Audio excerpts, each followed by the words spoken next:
ಈ ನಮ್ಮ ಬೆಳಗಾವಿ ಜಿಲ್ಲೆಯಲ್ಲಿ ಏನು 22 ಫ್ಯಾಕ್ಟರಿಗಳಿದ್ದಾವೆ, ಆ ಫ್ಯಾಕ್ಟರಿಗಳಿಂದ ಅವರಿಗೆ ಗಿಂಬಳ ಹೋಗುತ್ತೆ, ಗಿಂಬಳ. ಹಾಗಾಗಿ ಆ ಗಿಂಬಳನ್ನ ತಮ್ಮ ಚುನಾವಣೆಯಲ್ಲಿ ಯೂಸ್ ಮಾಡ್ಕೋತಾರ ಅವರು. ಹಾಗಾಗಿ ಅವ್ರು ಎಡಗೆ ಬಂದು ನಿಮಗೆ ಪ್ರತಿಭಟನೆಗೆ ಸ್ಪಂದಿಸಬೇಕು ಅವರು. ಒಂದು. ಎರಡನೇದು,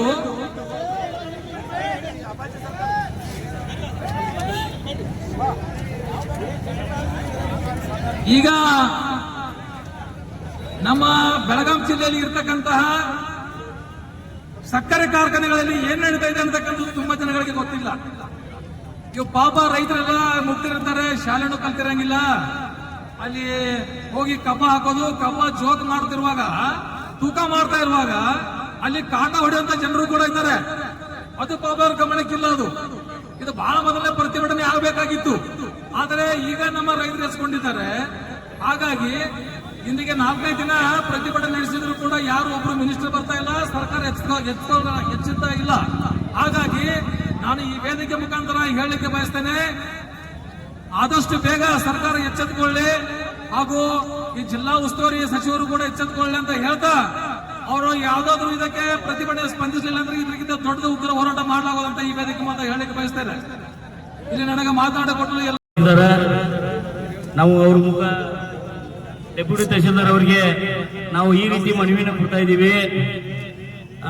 ನಮ್ಮ ವಕೀಲ ಸಂಘದಿಂದ ಮಾನ್ಯ ಮುಖ್ಯಮಂತ್ರಿಗಳು, ಕರ್ನಾಟಕ ಸರ್ಕಾರ ಬೆಂಗಳೂರು, ಮಾನ್ಯ ಜಿಲ್ಲಾಧಿಕಾರಿ ಬೆಳಗಾವಿ ಮುಖಾಂತರ ತಹಶೀಲ್ದಾರ್ ಅವರಿಗೆ ಈ ರೀತಿ ಮನವಿಯಲ್ಲಿ ನಾವು ಬರೆದಿದ್ದೀವಿ. ರಾಯಬಾಗ ವಕೀಲ ಸಂಘದ ಸರ್ವ ಸದಸ್ಯರು ಇವತ್ತು ಸೋಮವಾರ ದಿನಾಂಕ 3/11/2022 ಮುಂಜಾನೆ 10:30ಕ್ಕೆ ಸಭೆ ಕರೆದು ಈ ಕೆಳಗಿನಂತೆ ಠರಾವು ಪಾಸ್ ಮಾಡಲಾಯಿತು. ದಿನಾಂಕ 30/10/2025ರಿಂದ ರೈತರು ಬೆಂಬಲ ಬೆಲೆಯ ನಿಗದಿಗಾಗಿ ನಡೆಸುತ್ತಿರುವ ಅಹೋರಾತ್ರಿ ಹೋರಾಟಕ್ಕೆ ಬೆಂಬಲವನ್ನು ಸೂಚಿಸಿ ಇವತ್ತು ರಾಯಬಾಗ ವಕೀಲ ಸಂಘದ ಸರ್ವ ಸದಸ್ಯರು ಸರ್ವಾನುಮತದಿಂದ ಮಾನ್ಯ ನ್ಯಾಯಾಲಯ ಕೋರ್ಟ್ ಕಲಾಪದಿಂದ ಹೊರಗುಳಿದು ರೈತರಿಗೆ ಬೆಂಬಲ ಸೂಚಿಸಿ ಹಾಗೂ ಕಬ್ಬಿನ ಬೆಂಬಲ ಬೆಲೆಯನ್ನು ನಿಗದಿ ಮಾಡಬೇಕಾಗಿ ಈ ಮೂಲಕ ಠರಾವು ಪಾಸ್ ಮಾಡಿತ್ತು. ಆ ಠರಾವನ್ನ ಮಾನ್ಯ ಡೆಪ್ಯೂಟಿ ತಹಶೀಲ್ದಾರ್ ಅವರಿಗೆ, ತಹಶೀಲ್ದಾರ್ ಮುಖಾಂತರ ಮಾನ್ಯ ಜಿಲ್ಲಾಧಿಕಾರಿ ಅವರಿಗೆ ಮುಟ್ಟಿಸಬೇಕು, ಜಿಲ್ಲಾಧಿಕಾರಿ ಮುಖಾಂತರ ಮಾನ್ಯ ಮುಖ್ಯಮಂತ್ರಿಗಳಿಗೂ ಮುಟ್ಟಿಸಬೇಕಂತ ಕೇಳ್ಕೊಳ್ತಾ ಈ ಠರಾವನ್ನ ಈಗ ನೀಡ್ತಾ ಇದ್ದೀವಿ.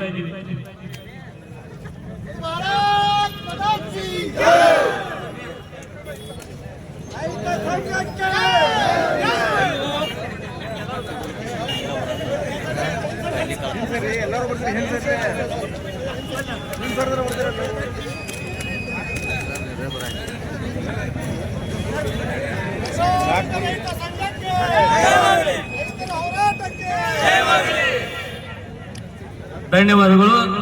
ದಯಮಾಡಿ ಎಲ್ಲ ಹಿರಿಯ ವಕೀಲರು ಮತ್ತು ಕಿರಿಯ ವಕೀಲರ ಈ ಧರಣಿಯನ್ನ ಮುಗಿಸ್ಕೊಂಡು ಈಗ ಗುರ್ಲಾಪುರಕ್ಕೆ ದಯಮಾಡಿ ಎಲ್ಲ ವಕೀಲರು ದಯಮಾಡಿ ಬರಬೇಕು. ಯಾಕಂದ್ರೆ ಎಲ್ಲರೂ ಹೋಗಿ ಸಂಪೂರ್ಣ ಬೆಂಬಲವನ್ನು ಅಲ್ಲಿ ಘೋಷಣೆ ಮಾಡುವುದ. ದಯಮಾಡಿ ಎಲ್ಲ ವಕೀಲರು ತಪ್ಪದೇ ಬರಬೇಕಂತೇಳಿ ತಮ್ಮಲ್ಲಿ ಸಂಘದ ಮುಖಾಂತರ ಕೇಳಿಕೊಳ್ಳುತ್ತೇವೆ.